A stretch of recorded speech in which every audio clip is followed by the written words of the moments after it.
Aí está o nosso Rossandro Klinge. Seja E bem-vindo, meu amigo. aí, meu irmão, como é que você tá? Muito melhor agora. Que coisa boa! Saudade de você, viu? Saudade também, meu amigo. Nosso Rio Grande do Sul aqui gosta muito desse paraibano, querido. Ô, coisa boa. Vamos fazer um cuscuz com churrasco, né, hoje? Bora fazer um cuscuz com churrasco, chimarrão, e Exatamente. tudo que a gente tem direito, meu querido. Com Seja muito certeza. bem-vindo. Quero te abraçar em nome da nossa Federação Espírita do Rio Grande do Sul, de todo o movimento espírita, de todas as pessoas que são simpatizantes do Espiritismo também, que nos acompanham nesse momento aqui, Uhum. através da nossa Félix Livraria. Seja muito bem-vindo, meu amigo, Uma alegria. virtualmente ao Rio Grande. Com certeza. Uma alegria a gente estar junto aqui. A gente tem passado por esse momento tão rico de oportunidades, grave, ninguém está deixando de diagnosticar isso. Previsto também, digamos assim, Tudo que certo. nenhum de nós aqui está sendo pego de surpresa, talvez com relação ao formato, mas que a gente sabia que alguns capítulos mais tensos da regeneração iriam se apresentar, a gente sabia, né? A gente só não sabia detalhes, mas que a gente sabia que iam acontecer coisas assim. Também de ver a misericórdia de Deus se manifestando mesmo numa situação como essa, mas é uma alegria a gente estar junto aqui para poder, através desse instrumento, continuar conectados e continuar vivendo e pregando esse evangelho, que é o que realmente nos acalma, o que mantém a nossa esperança num momento como esse. E é muito interessante, né, Rossandro, o quanto a família, que é esse alicerce, é esse ninho de onde Uhum. nós empreendemos os nossos voos, a família que é um dos elementos mais importantes do nosso planejamento reencarnatório, que tem essa Exato. composição exata voltada para o nosso êxito espiritual na encarnação, o quanto também as famílias estão desafiadas nesse momento e também defrontadas por muitas oportunidades, né, meu amigo? E tu, pela experiência profissional como psicólogo, pela atuação como trabalhador espírita, o que tu tens observado, Rossandro, como os principais desafios que os núcleos familiares têm enfrentado nesses momentos que nós temos vivido? Como é que está a tua visão sobre as famílias hoje? Quando começou, quando eu comecei a ver que o vírus estava ganhando força na China e em outros países, eu comecei a perceber que seria inevitável chegar no Brasil. E também comecei a fazer digamos assim, um prognóstico do que aconteceria emocionalmente com as pessoas. Enquanto tinham Uhum. pessoas, enquanto tinham pessoas compreensivelmente preocupadas com o derretimento da economia que está acontecendo e que é mais sério do que a gente imagina, havia pessoas preocupadas com a questão de amortizar a curva, o que é tão necessário, porque nós temos muito mais casos do que a gente percebe. Diante da minha vida como psicoterapeuta e da minha formação como psicólogo, estava preocupado com o derretimento da saúde mental das pessoas. Porque eu começava a perceber que aí havia um declínio, sabe, semana após semana, um tema ia dominar a família como um tema do desafio, né? Então, inicialmente, as pessoas foram tomadas, especialmente quem tem crianças pequenas, do impacto de ter que cuidar como nunca cuidaram dos filhos, acho que só quando foi bebezinho pequeno, né? De você não ter como terceirizar, até porque nem babá dá para ficar em casa. Então, todo o processo de terceirização da educação dos filhos, eu acho, Gabriel, que está reverberando o teu áudio de volta. Se puder baixar um pouquinho, que as pessoas ficam ouvindo de. Baixa um pouquinho só que eu Melhorou? estou me. Melhorou. Então, essa terceirização que muitas famílias tinham feito do filho para a escola de inglês, para aquilo, para o meio da rua, para o condomínio, tudo isso aí cessou imediatamente. Você volta para casa com a criança, volta para casa com o seu trabalho, para quem ficou com o trabalho, né? E a demanda do casamento, que aí aquelas questões que estavam mal resolvidas, que você nunca mais tinha conversado, que não tinha encarado. Então, no primeiro momento, o desafio foi exatamente esse. Foi o desafio de viver esse momento em que tudo voltou para seu comando, né? O casamento, a relação com os filhos e, ao mesmo tempo, o seu trabalho, né?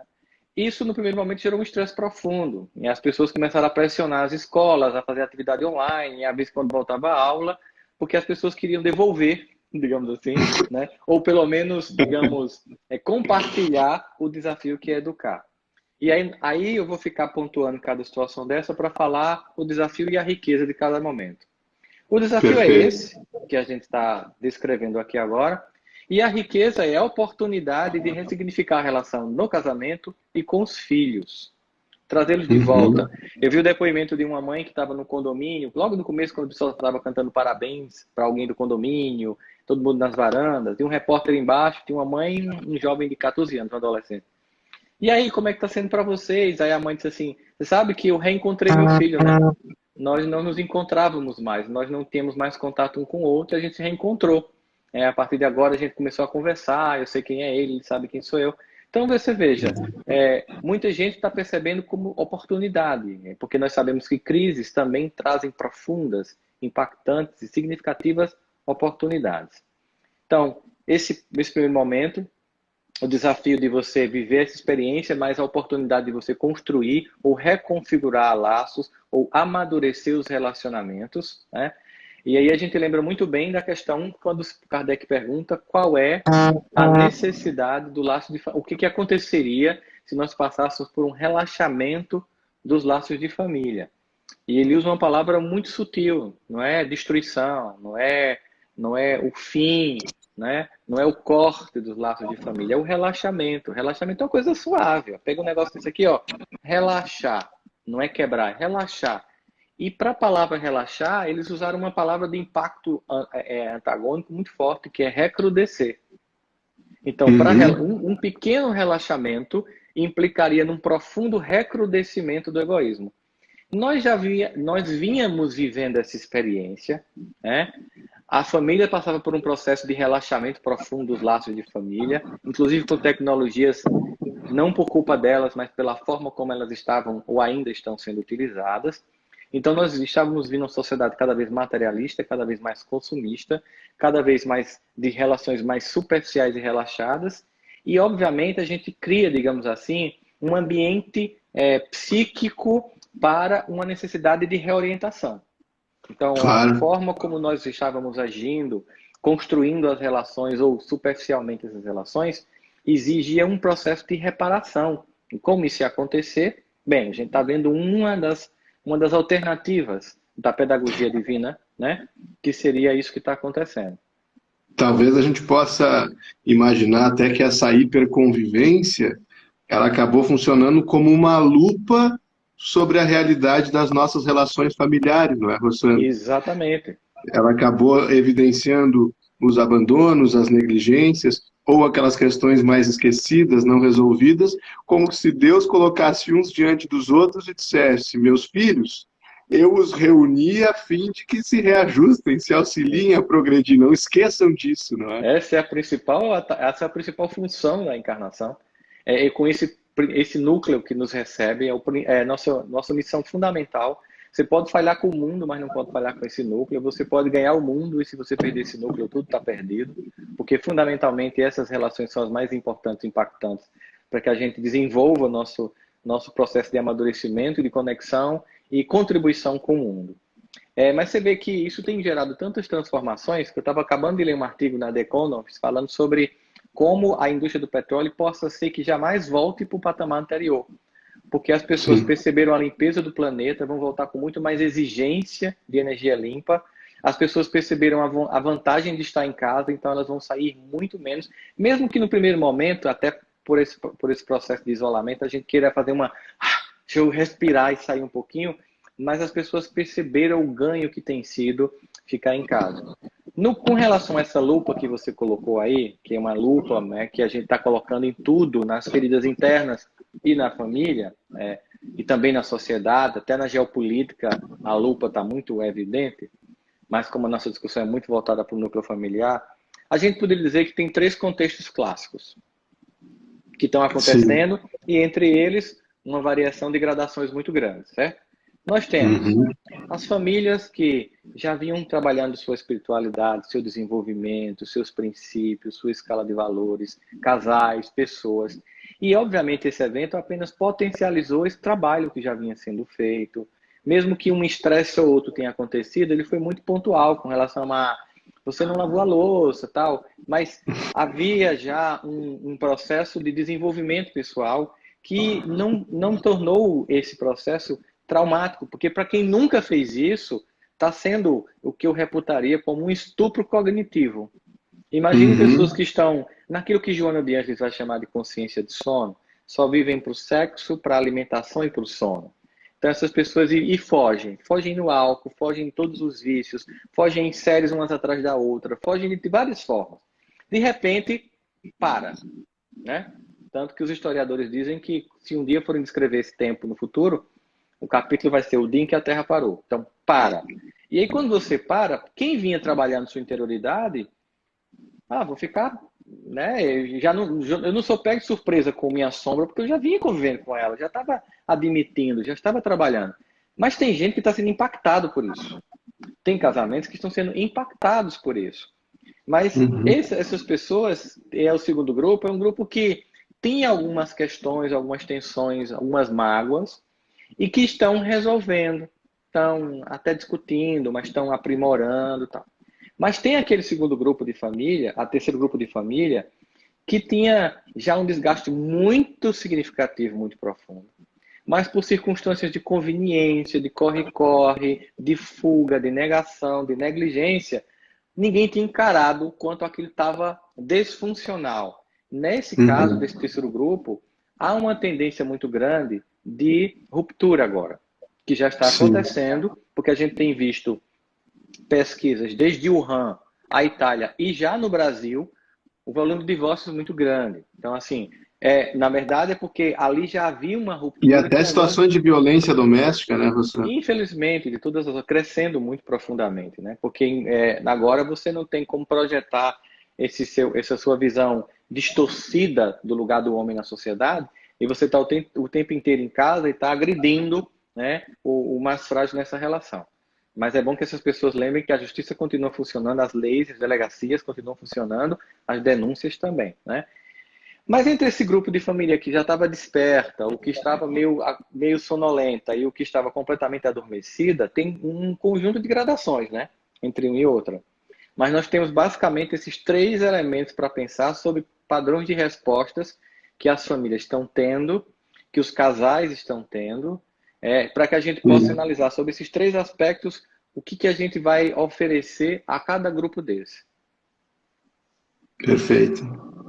E, Rossandro, a gente fica pensando assim, nós temos de um lado esse desafio da hiperconvivência, das famílias confinadas, né, tendo que dar conta dos filhos, do casamento, de tudo mais, mas nós também temos situações de familiares nossos que estão sozinhos, de pessoas que elas estão isoladas fisicamente, né? E especialmente um grupo para o qual eu gostaria que tu falasse um pouco também e falasse de que recursos a doutrina espírita pode nos trazer para lidar com isso, que é o grupo das pessoas mais idosas. Essas pessoas, nesse momento, nós as estamos isolando até por cuidado, né? Então a convivência com elas está muito reduzida, mas é claro que se essa fase às vezes já é uma fase marcada por alguma solidão, ela se acentua muito nesse momento. Então, o que você pode nos trazer um pouco, e o que a doutrina espírita também pode lançar de luz para auxiliar os nossos idosos nesse momento de isolamento social e para ajudar as nossas relações familiares que estão quase que exclusivamente virtuais agora com eles, né? Você acredita que tem gente que está tendo mais contato com os filhos agora do que antes? E isso é um sintoma. Acredito. Isso é um sintoma. Os filhos estão preocupados, estão fazendo call todo dia, fazendo lives, chamadas de vídeo todo dia, e isso tem sido importante. Inclusive tem idosos que dizem, amanhã a gente se vê novamente, né? E eles vão cobrar, quando a gente voltar para essa normalidade, né, que a gente continue com esse contato, porque em verdade, é bom que a gente diga, Gabriel, que muitos idosos já viviam em isolamento social. Tanto que os estudos sobre isolamento social que a gente usa hoje como parâmetro para tratar das pessoas que estão passando por isso, nós todos, é baseado nos estudos feitos com idosos que vivem por processo de isolamento social já há bastante tempo, sobretudo na cultura ocidental, que valoriza apenas a juventude, diferentemente da cultura asiática. Então, o que a gente tem? Por exemplo, você tem uma ideia. o isolamento social, ele tem um impacto na saúde física, afora que a saúde mental. Na saúde física, é um impacto de uma grandiosidade tão significativa que ele equivale a alguém que fuma 15 cigarros por dia. O impacto na saúde física de alguém que vive sozinho, porque nós fomos feitos, lembra, simples e ignorantes, mas para ver em comunidade, para construir identidade e fraternidade. No momento em que você é isolado, tanto que a maior dor que um ser humano pode sentir é o apagamento dela. Uma morte em vida. Então nós estamos meio que sentindo em casa agora o que vivem nossos avós, os nossos tios mais velhos, o lugar que nós iremos no futuro. Que nós possamos aproveitar agora, porque aí a doutrina espírita vai falar o que para a gente? Que a dor, ela tem um grande objetivo de despertar consciência e iniciar etapas de mudança. Se nós queremos uma velhice diferente da que os nossos, que hoje em dia têm essa maturidade de idade, vivem, precisamos começar a mudar a atitude com eles agora para que a gente crie uma sociedade mais inclusiva, mais respeitosa e que não apague e os torne invisíveis. Isso é um alerta para todos nós, que estamos temporariamente vivendo isolamento social, com prazo para acabar, mas um grupo que já vive isso há muito tempo e que espera mudanças de atitude da gente. Doutrina Espírita falando da dor como aprendizado, né? Como está no Evangelho, a dor é aquilo que Deus coloca para os seus eleitos, né? É essa a ideia. Para os idosos, lembrar o seguinte, a doutrina Espírita vai deixar bem claro que nós nunca estamos sós, porque somos cercados, né, por uma multidão de espíritos. Você pode até assim estar pensando, Rossano, mas espírito não dá abraço, não dá cheiro, não faz um cafuné quando eu estou triste, né? Claro que não, né? Eles estão num nível de corporeidade diferente do nosso. Mas a consciência dessa presença e a conexão em prece e a percepção dessa energia, ela inibe muito e diminui muito a sensação de solidão. Porque nós temos pessoas que vivem em casas com 10 pessoas em que cada um está no seu quadrado isolado. E tem pessoas que estão sozinhas, se sentindo profundamente acompanhadas pela espiritualidade amiga. Dizer isso não é nos eximir, encarnados, da responsabilidade de cuidar dos nossos e terceirizar para a responsabilidade da espiritualidade, como pais fazem com escolas e babás, dos seus filhos. Não, nós temos que cuidar, temos que ouvir, temos que ter contato, temos que, quando possível, tocá-los, né? Mantendo, inclusive, essa honra tão essencial que é colocado para nós, inclusive lá no Evangelho segundo o Espiritismo, quando se coloca essa questão, piedade filial, que existem alguns pais que não cumpriram como deveriam seus deveres, ainda assim cabe a esses filhos honrá-los especialmente no momento de fragilidade, porque é piedade ser para com o estranho, quanto mais para com o pai, com a mãe, com o avô e com a avó. E é muito interessante, né, meu amigo, por essa questão da gestão do tempo também nas relações familiares, né? Acontece muito conosco, um dos principais desafios do espírito encarnado é gerir o tempo para, de forma equilibrada, atender às demandas familiares, às suas demandas íntimas, dar conta dos desafios profissionais, do sustento, do trabalho voluntário, né, das questões de espiritualidade. Mas essa rotina em que muitos estamos inseridos agora, por exemplo, do home office, né, do trabalhar 100% do tempo em casa, dos outros membros da família 100% do tempo em casa, isso também está nos desafiando a gestão do tempo para conseguir equilibrar todas essas necessidades individuais e familiares e fazer acordos dentro do lar, dentro do núcleo familiar, que nos permitam a todos, né, continuar de uma certa forma equilibrada e dar conta de todas essas necessidades, não abandonar uma ou outra, não negligenciar uma ou outra.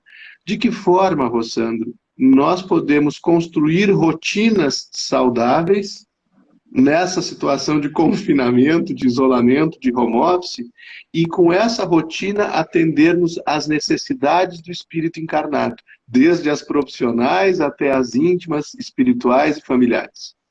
A primeira coisa que eu quero dizer Eu fiquei guardando essas perguntas todas que eu não tinha resposta para fazer para você hoje. Tá, obrigado. Muito amigo, muito amigo. A primeira coisa a primeira coisa que eu tenho que dizer para todo mundo é que é impossível esse equilíbrio. Se a gente se cobrar isso, vai gerar um desequilíbrio. O desequilíbrio de querer um equilíbrio impossível. Se antes nós já não conseguíamos, agora muito menos. Isso não quer dizer que nós devemos usar isso como justificativo para nos eximir de buscar o máximo de contemplação dessas muitas facetas da gente possível.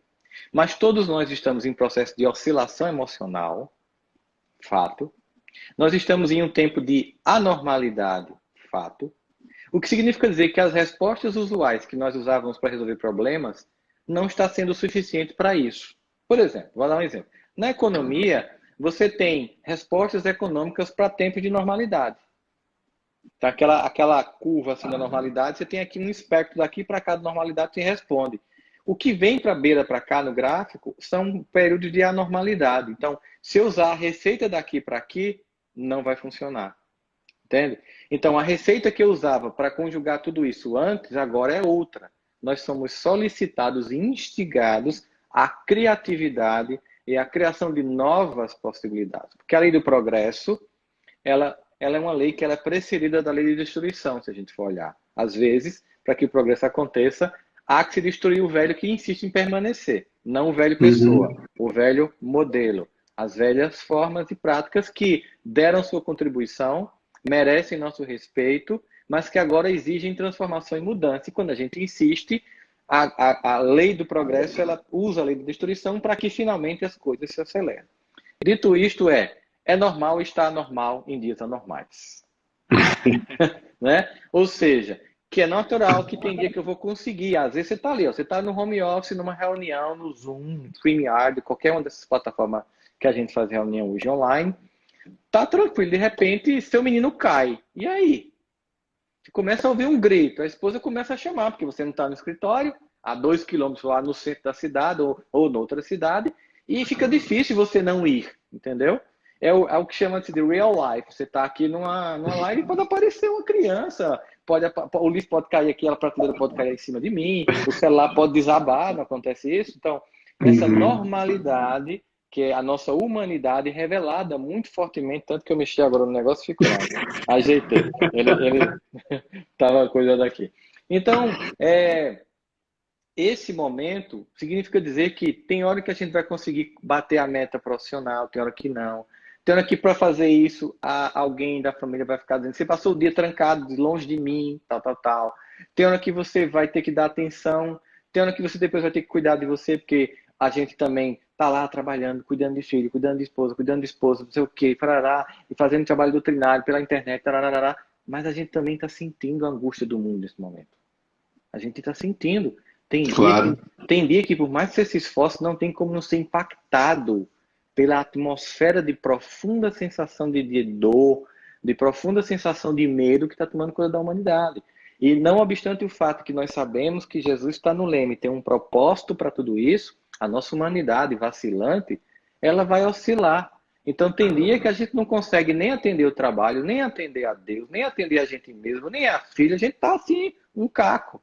E aí, claro, aí prece, conexão com o alto, propósito, né?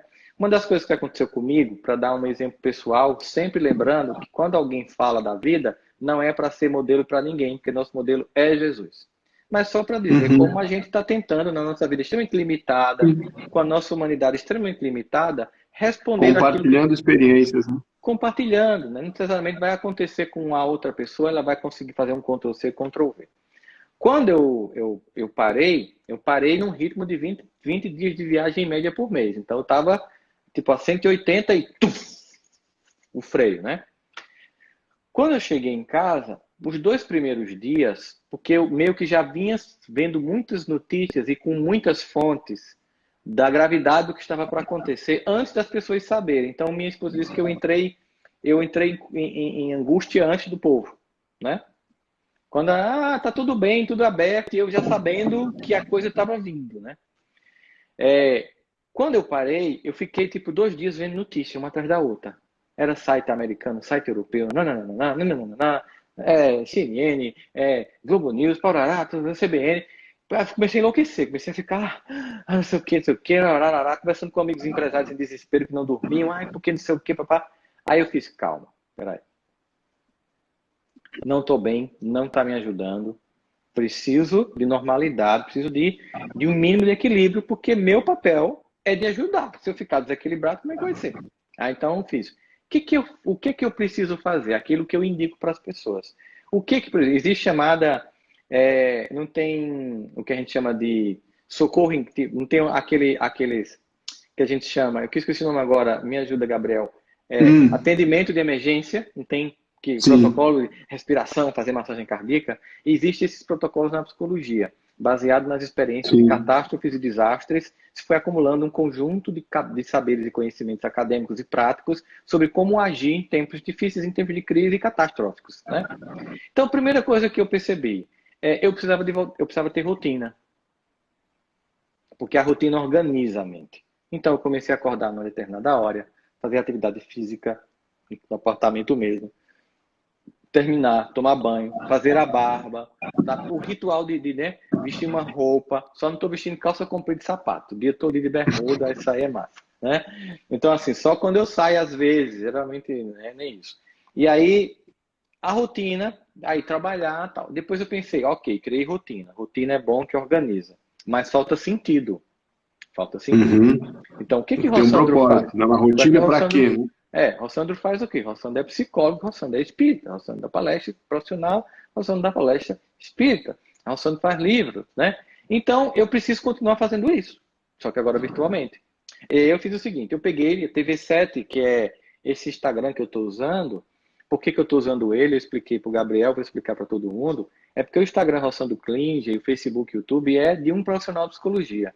E eu não me sinto à vontade de juntar um público espírita e depois vender coisas nesse lugar. Eu acho, é a minha opinião pessoal, que é desprovida de sentido. Então, eu mantenho uma separação entre as minhas redes sociais de um profissional e quando eu preciso fazer uma atividade espírita, eu entrei em contato aqui com o pessoal da TV7, que é uma TV local, e coloquei o seguinte, todo domingo às 10 da manhã eu faço uma live, uma palestra espírita às 10 da manhã, todo domingo desde que começou o período de isolamento social. Né? Inclusive a FEB TV está retransmitindo, a Web Rádio Fraternidade está retransmitindo e outras tantas, né, TVs espíritas estão retransmitindo todo domingo de manhã. Inclusive esse domingo de manhã agora vai ser eu, Andrei, Marlon Riquidal, que está em Londres, e Suzana Simões, que é lá da Flórida. Nós vamos fazer um bate-papo os 4 sobre os sentimentos que a gente está tendo nesse momento, domingo, 10 da manhã, aqui pela TSTV, 7TV, Web TV Espírita, a Web Rádio Fraternidade, a FEB TV, enfim. Então, nesse sentido, eu pensei, se eu voltar a fazer o que eu sempre fiz, eu vou ter rotina e vou ter propósito. Então, comecei a continuar fazendo palestras espíritas. Tem as outras que eu faço assim, como a gente está fazendo aqui agora, que eu já fiz com o pessoal do Belo Horizonte. A gente fez aquela palestra no evento do aniversário de 66 anos da Livraria da Fergs. Teve um evento da Fraternidade Sem Fronteira, o nosso congresso foi online. Então, vários a gente tem feito. Isso dá uma sensação de que eu continuo fazendo aquilo que eu fui, digamos assim, enviado para fazer. Isso é o projetinho de Rossandro. Então, continua com a nossa conexão com o propósito da vida que está na nossa consciência também, né, Rossandro? Que é continuar progredindo intelectualmente, moralmente, auxiliar o mundo de alguma forma ainda de dentro da casa da gente, né? O que não quer dizer que, mesmo fazendo tudo isso, não tem dia que eu esteja desequilibrado. Não tem dia que eu não esteja mal, porque, sabe, tem dia, eu acho que segunda-feira passada, mas eu fiquei muito mal. E eu fazia assim, peraí, calma, deixa eu fazer uma análise do meu contexto. No meu contexto pessoal, não tem motivação para tanto sentimento de angústia, para tanto mal-estar. E quando você faz essa continha, você faz, não é meu, eu estou capturando isso aí. E foi um esforço de, sabe assim, 9 da noite foi quando eu e minha esposa, a gente... Hoje mesmo é um dia que tá estranho, sabe? É um dia que eu fiz uma live agora há pouco na minha rede social com aquele Pedro Ayara, que foi aquele bombeiro que ficou atendendo as vítimas de Brumadinho, que ficou falando para a imprensa. Eu assisti você, estava assistindo a tua live mais cedo. Pois é, mas eu estava muito mal naquela live. As pessoas não percebem como eu estava... Porque eu procuro, obviamente, entender o seguinte, ninguém tem a obrigação de lidar com as angústias que me pertencem, porque é um trabalho que eu tenho que resolver. É minha labuta pessoal, né? Então, tentei, deu o meu melhor. Depois da live já estava um pouco melhor, né? Estou bem um pouco melhor aqui. Sei que termino muito melhor, porque quando a gente faz uma live com uma pessoa que a gente gosta demais, como um irmão como é você, num conteúdo como um conteúdo evangélico como esse, isso por si só já não é nem um passo coletivo, é um vale-transporte. A gente vai se fortalecendo a partir do próprio trabalho, né, meu amigo? E é muito interessante, sem nos rendermos às dificuldades, nós também podermos reconhecer essas fragilidades. Eu vi esses dias, dentre esses muitos posts que têm surgido, né, um deles dizia assim, é uma pandemia, não é um campeonato de produtividade. Porque, às Exato. vezes, no esforço de superarmos a questão da pandemia, das dificuldades todas, nós também estamos entrando num regime que não é um regime saudável, né? Nos cobrando coisas de produção. Eu gostei muito que você disse isso, né? É normal estar anormal em dias anormais. E eu queria Exatamente. falar um pouquinho contigo de um outro aspecto dessa normalidade, Rossandro, que é o seguinte: hoje no Brasil, nós cruzamos a estatística aí, os números, né, de 5 mil pessoas desencarnadas em função da Covid-19. A essa altura, todos nós, ou quase todos nós, já conhecemos alguém que desencarnou. Temos notícia de alguém que desencarnou em Uhum. decorrência dessa enfermidade. E as famílias, elas estão passando por uma situação muito peculiar, porque um grande número de famílias é sempre muito difícil quando um familiar nosso desencarna, né? E embora a doutrina espírita tenha matado a morte, né? Nos Uhum. faça compreender que nós somos imortais e que essas pessoas só estão retornando à pátria espiritual, é muito duro lidar com esse afastamento físico de pessoas que nós amamos. Mas nessa situação em especial, a gente tem visto a ausência até da possibilidade das pessoas velarem os seus desencarnados. Muitos nem não têm mais contato, né? A pessoa vai para o hospital em função da enfermidade, de lá desencarna, não pode ainda fazer o sepultamento, enfim. E a doutrina espírita é o consolador prometido por Jesus, né? Uhum. Eu queria conversar um pouquinho contigo e ouvir, não só do teu conhecimento espírita, mas desse coraçãozão que tem aí do meu amigo Rossandro, né? O que que a gente pode dizer, como é que a gente pode confortar essas famílias? Talvez algumas estejam nos assistindo agora, outras venham assistir depois, que não estão sequer conseguindo viver o seu luto, Uhum. né? E É. compreender todo esse processo de forma a aproveitarem a dor em seu favor, em favor do seu progresso. Como é que a gente pode conversar com essas pessoas, com essas famílias, meu amigo? A primeira coisa que a gente precisa antes de conversar é ouvir. Ouvir muito.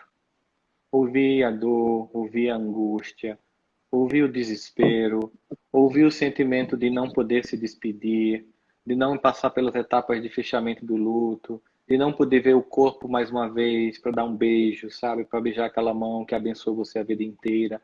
A gente precisa só ouvir primeiramente.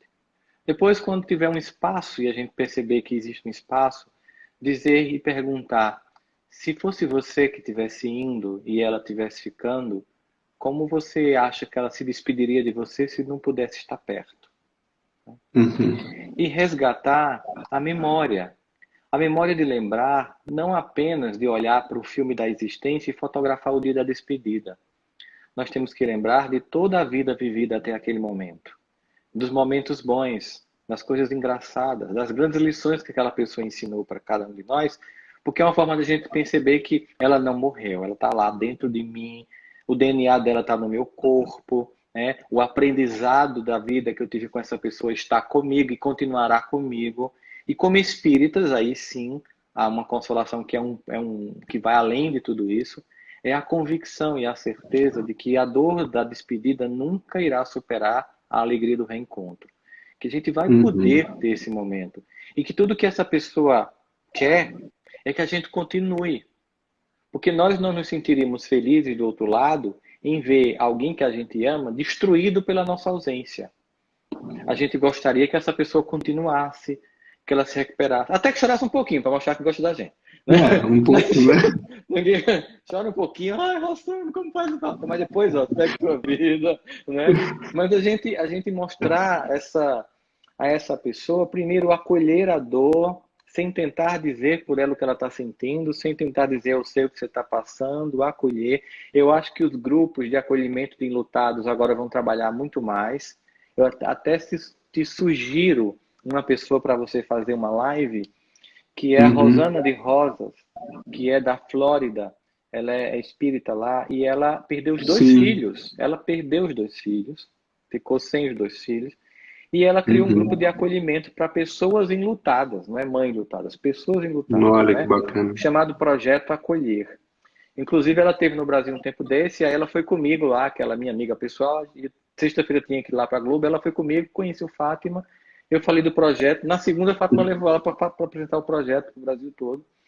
E aí Que ela bacana. conversando comigo, Rosane, por que que me botou assim essa pressão para o projeto crescer? Eu disse, sei lá, botou essa pressão.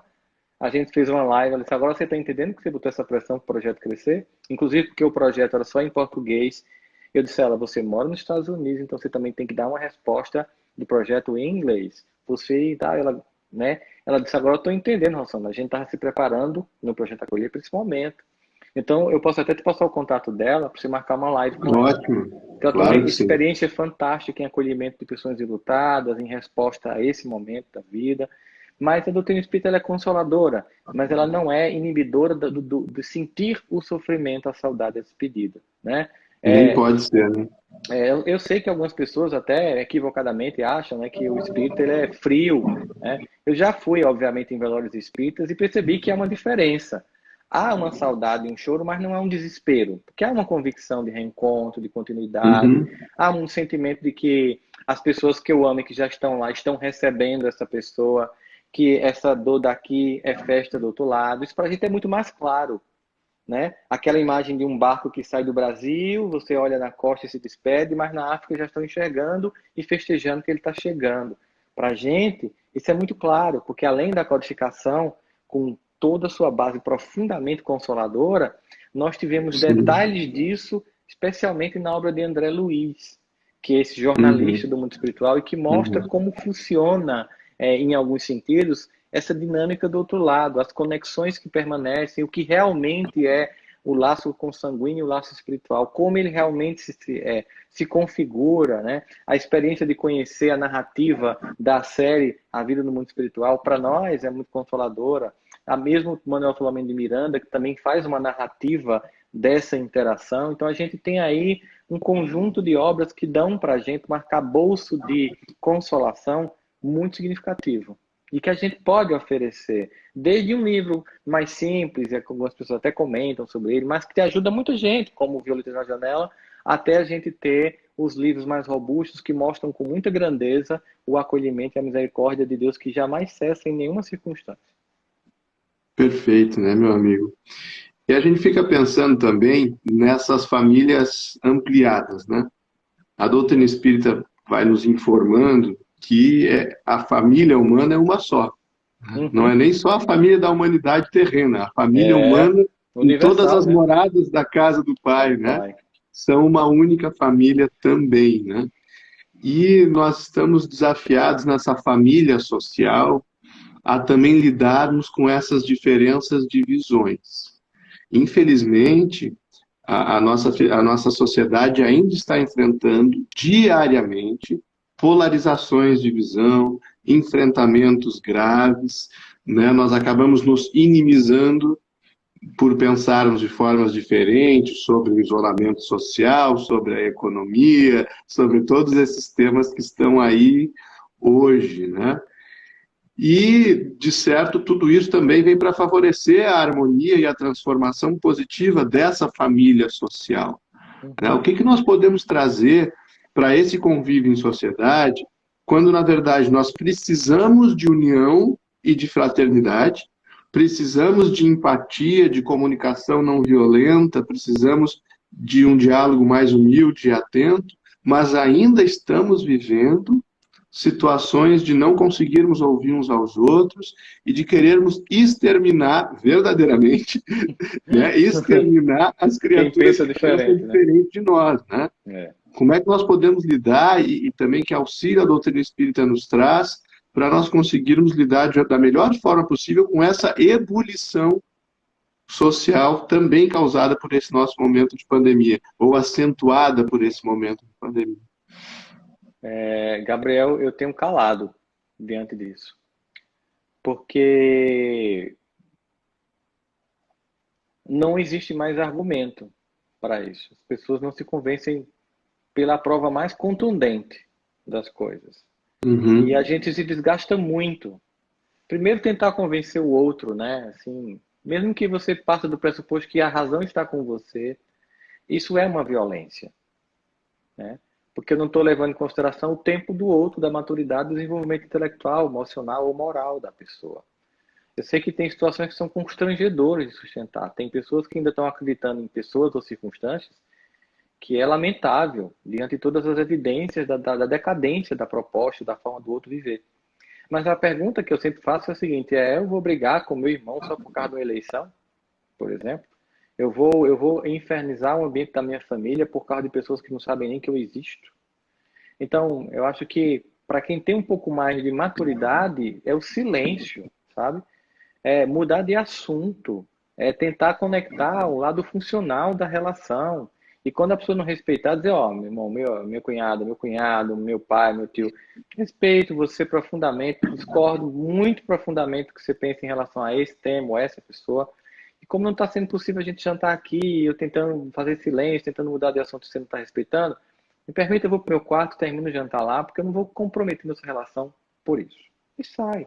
Dá uma lição, sabe, de pacificação, de conduta pacífica, porque às vezes você, se a gente pulasse no pescoço, esfregasse a cabeça, batesse assim, a pessoa acordasse, mas não adianta. Mas não resolve, né? Então, não é isso que vai resolver. E o convite é o seguinte, é que viver numa humanidade fraterna não é numa humanidade homogênea, é numa humanidade diversa. Acreditar que um mundo melhor é um mundo que todos sejam iguais a mim, isso não é um mundo melhor, isso é um inferno. Não é um mundo melhor, né? Porque a diversidade, ela nos enriquece, ela nos provoca, ela nos instiga, né, a tolerar. Acho que ontem eu fiz uma live, eu até indicaria para as pessoas que querem ver, ela não está mais no meu Instagram, mas como eu estou fazendo o curso, eu criei um curso chamado Quarentena Sem Pirar, totalmente gratuito para as pessoas nessa época. Então vai lá em rossano.com/cursos e já cai no Quarentena Sem Pirar. Então tem aulas e tem lives com resposta das perguntas. E ontem a aula que eu fiz foi sobre a tríade que a gente precisa entender, que é a tolerância, né? A aceitação e a compreensão. Porque as pessoas falam só de tolerância, mas eu posso tolerar uma coisa que eu não gosto. Sim. A aceitação é um nível melhor.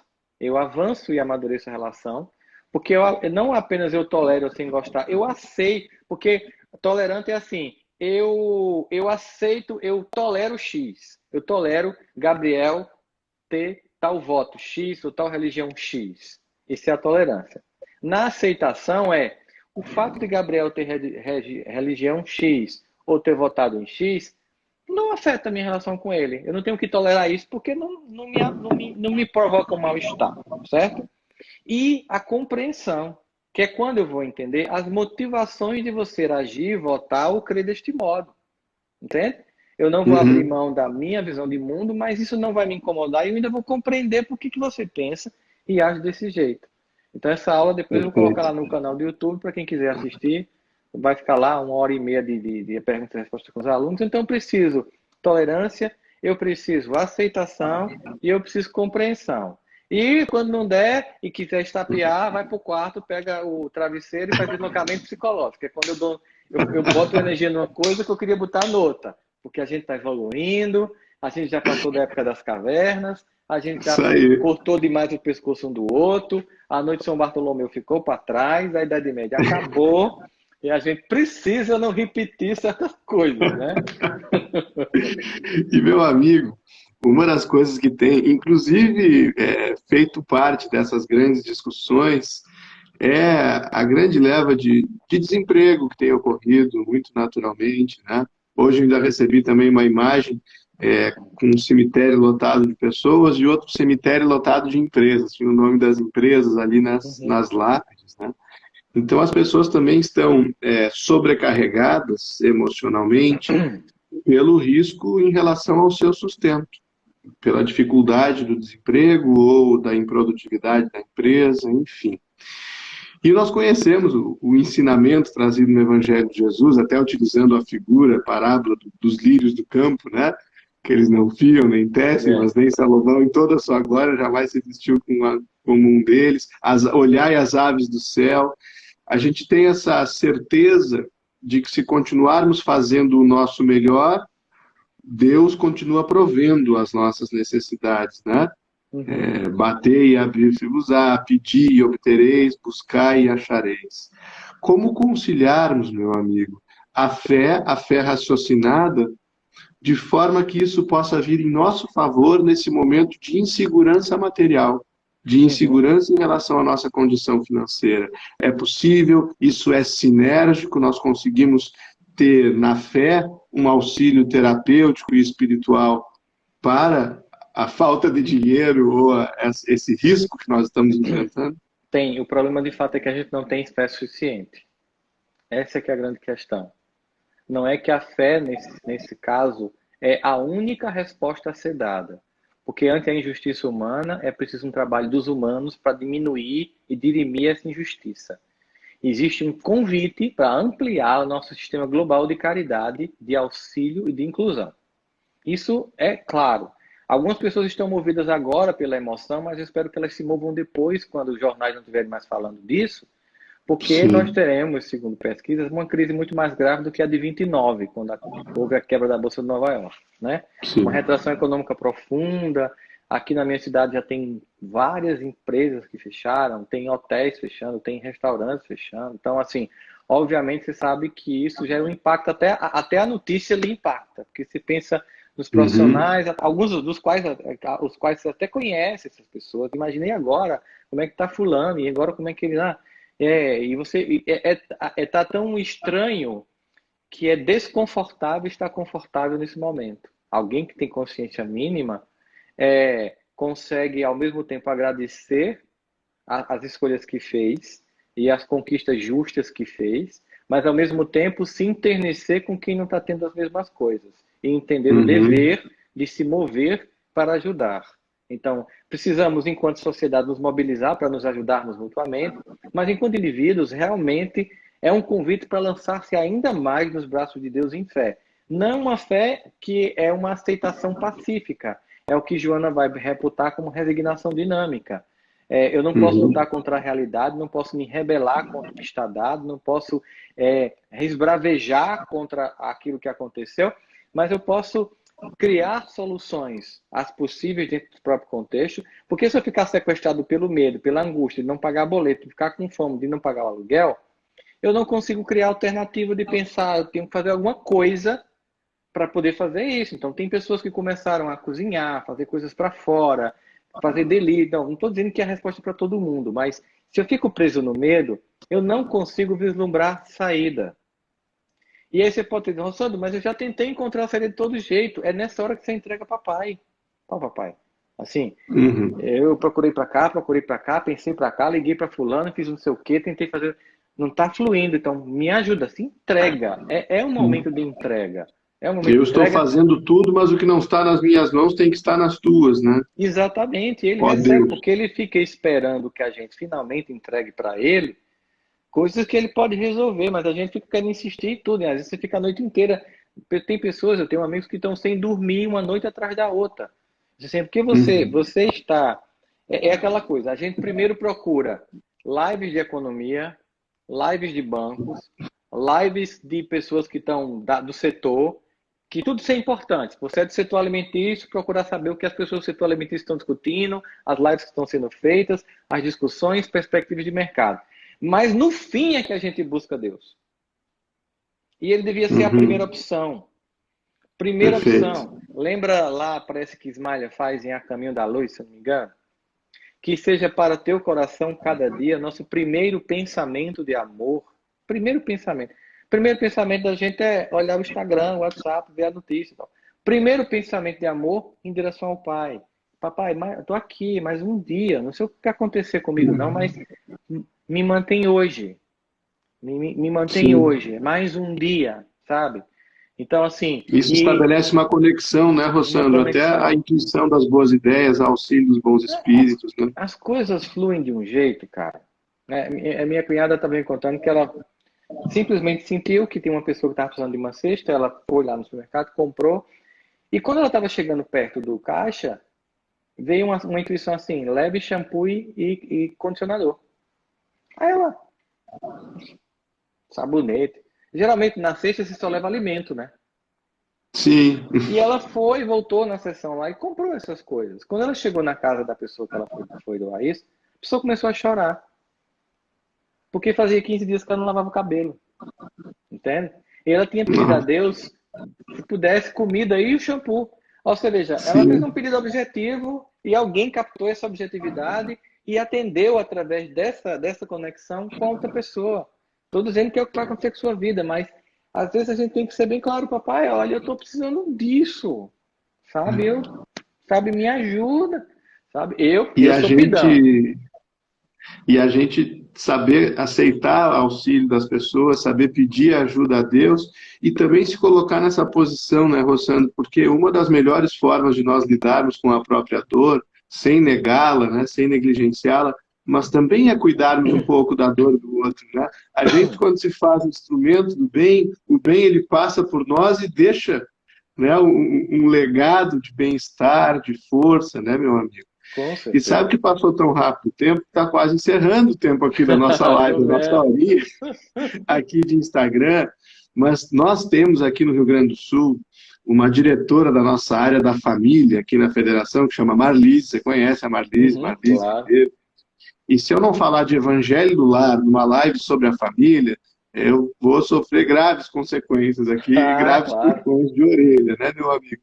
Então, eu claro. queria te pedir, nesses últimos 5 minutinhos aí que nós temos, que você fale um pouco desse recurso do Evangelho no Lar para a saúde familiar, especialmente nesse momento, e que depois já faça aí as suas palavras de despedidas aí nesses minutinhos finais.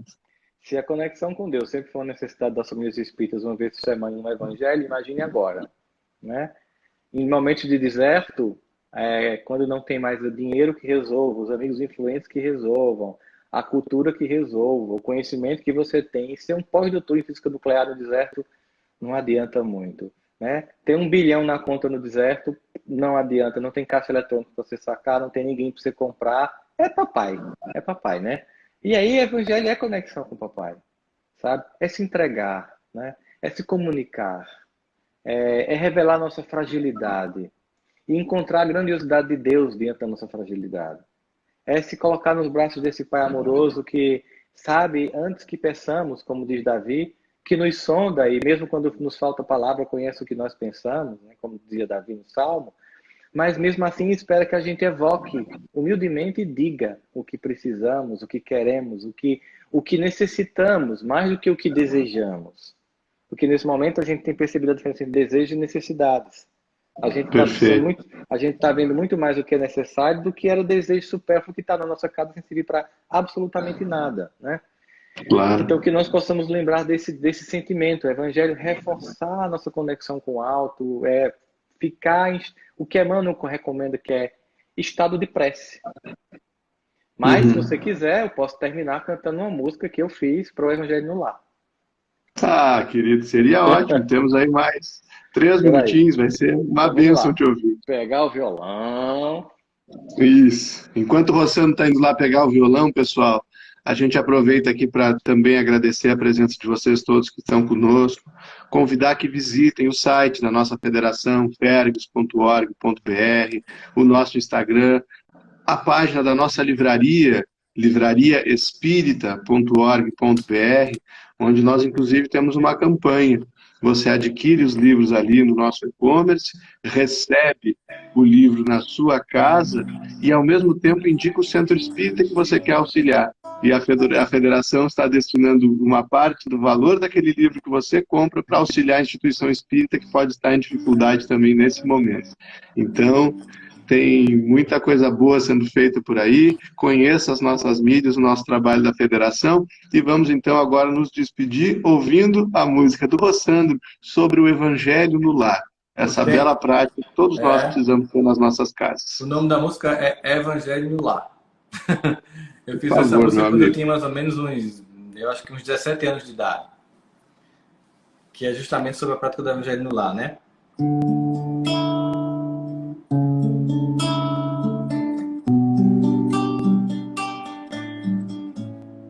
Os laços que nos unem pelos compromissos de outrora necessitam de reforços para enfrentarmos as provas. O lenitivo bendito, o bálsamo que revigora no recanto do lar querido, do Evangelho aflora nas páginas de esperança que enriquece e transformam nos seios de nossas famílias, semeiam sementes de glória. E no momento da prece, quando é chegada a hora, os céus nos enriquecem de bênçãos e paz e de glórias.